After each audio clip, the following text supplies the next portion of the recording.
What if the most expensive thing you will ever buy has no weight, no shape, no physical form whatsoever? What if the real product, the thing these companies have spent decades perfecting, is not what's in the box? It's what happens inside your mind. The global luxury industry is worth over $1.5 trillion. And here is the thing that most people never stop to question. For the vast majority of those purchases, you are not paying for craftsmanship. You are not paying for materials. You are paying for a feeling. You are paying, consciously or not, for the identity that comes with being seen holding that object. The brands at the top of this food chain did not stumble into that power. They engineered it. Deliberately. Ruthlessly. Over generations. The first tool in their arsenal is scarcity. And it is the most psychologically potent weapon ever deployed against a consumer. Louis Vuitton does not simply make fewer bags. It controls the narrative around access. Waiting lists. Regional exclusivity.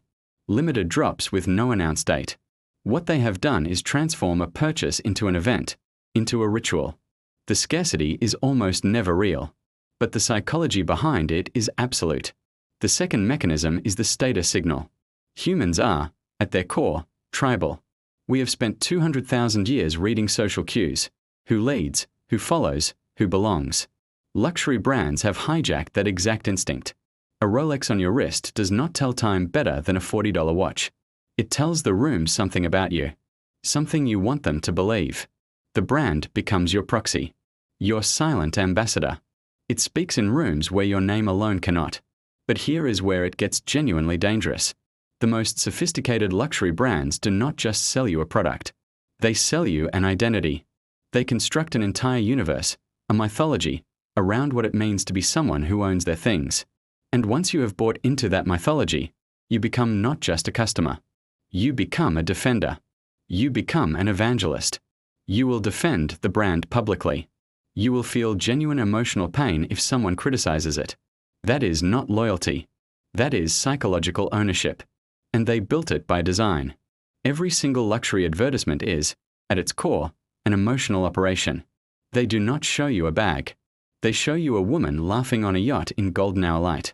They do not show you a watch. They show you a man standing alone on a rooftop above a city he controls. They are not selling objects.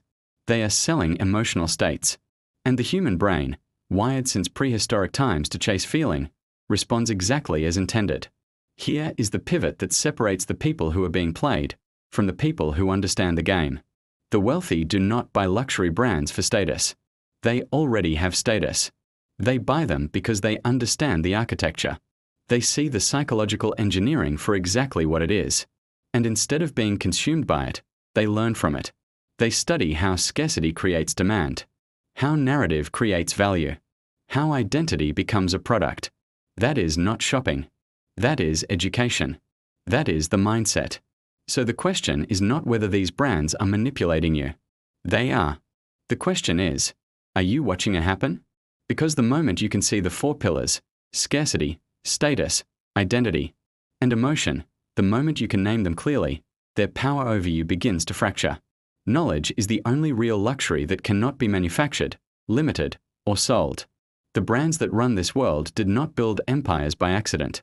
They built them by understanding one thing that most people never confront, that the most valuable asset on earth is not gold.